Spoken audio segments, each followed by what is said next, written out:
It's Tuesday, July 11th, 2023, and this is Sketchworks NewsBrake. The news stops here. I'm Allie O'Neill, in for Brian Troxell, who clearly has a life outside of this place, and clearly the only people who can fill in for him are people with absolutely no life whatsoever. And I'm John D. Babcock III, hitting my mark while leaving space over here so Allie can put up a picture. Hi, Babs. Hi, Allie. Our top story. U.S. Senator Chuck Schumer wants the Food and Drug Administration to investigate YouTube star Logan Paul's new energy drink, Prime, because it contains as much caffeine as 6 cans of Coca-Cola. But that caffeine will go a long way in helping you stay awake as you try to figure out how not to go bankrupt, because Congress is more worried about energy drinks than debt relief for working class Americans. Congress. I've heard about those energy drinks. There's some concern that it's just ground up Amazon boxes. Oh, and happy Prime Day, everybody. I like to pretend like it's Black Friday, so yesterday I ate a whole turkey by myself and then got in a fight with my family. Speaking of family, special message to Hunter Biden. You left your cocaine at your dad's house. A Princeton University student was recently kidnapped by a militia group in Iraq. Princeton officials said, quote, "This has been the saddest day for the university since the time we were forced to admit the Jews." A Bucknell University study shows HGTV is to blame for making our homes boring and sad. But the joke's on you, HGTV, because most people can't afford to own a home that's boring and sad. So there, ha-ha, take that. In not quite related news, a landslide destroyed at least a dozen homes outside of Los Angeles. It will serve as the pilot episode for HGTV's new home makeover show, Home Slide Home. But seriously, economists say that a couple that moves out of California now will save at least $1 million over their lifetime. Why? Well, it's because economists say California sucks. Scientists are warning gardeners to be on the lookout for invasive worms that move like snakes, jump into the air, and shed their tails. Authorities in Wisconsin are instructing their citizens to dispose of the invasive species, while Alabama has provided a recipe on how to best consume these tasty little Alabama jumpers. Mexico's military will take over the country's airports as part of a bigger plan to stop corruption and mismanagement. It's about time someone declared war on Spirit Airlines.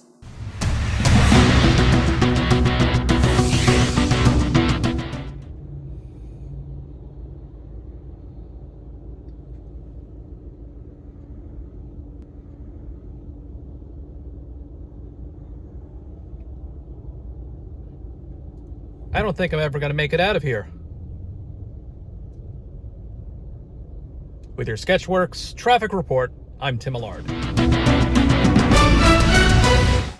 A man in Maryland broke the record for catching the largest snakehead fish on record. Upon learning the snakehead fish is an invasive fish, House Republicans demanded the Fish and Wildlife Service build a water wall along the east and west coasts. 'Cause after all, we need a water wall. Filmmaker Quentin Tarantino announced Kill Bill 3 will not be his 10th and final film. Instead, he said his final directorial film will be about a film critic from the 1970s. So look for Ebert the Movie hitting cinemas in 2025. Ebert the Movie! Ebert the Movie! Allie?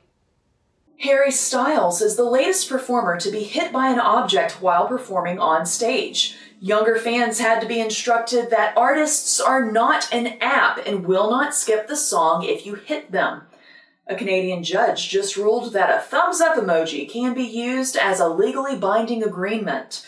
Meanwhile, in the United States, affirmative action was struck down by the Supreme Court with a ruling of 6 old white men to 3 shrug emojis. A library book was finally returned after being overdue for 119 years. The overdue book in question was Procrastination for Ye Old Nincompoops. And finally from me, researchers from the University of Florida, U of F, have reported the giant blob of seaweed that was threatening Florida's coast has shrunk by 75%. Water will do that, fellas, right? I mean, it's not the blob's fault. Come on. Water will do that. We all know that. A man with a foot fetish in Lake Tahoe was running from police after he entered a 5-star resort and groped a number of women's feet, though I blame the women for being provocative and wearing thongs. But seriously, don't blame the victim. It takes us back a step. Don't blame the victim, everybody. Come on, let's progress as a society here. That's what I'm saying. And again, out in Lake Tahoe, news reports state that a July 4th party happened, and it left behind 8,000 pounds of trash.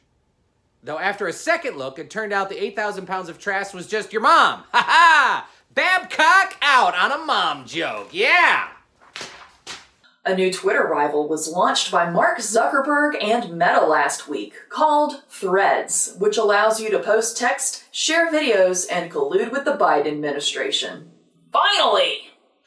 And that's all for Sketchworks NewsBrake. We'll be back next week, and we hope you are too. I'm Allie O'Neill, and Summer Breeze makes me feel fine.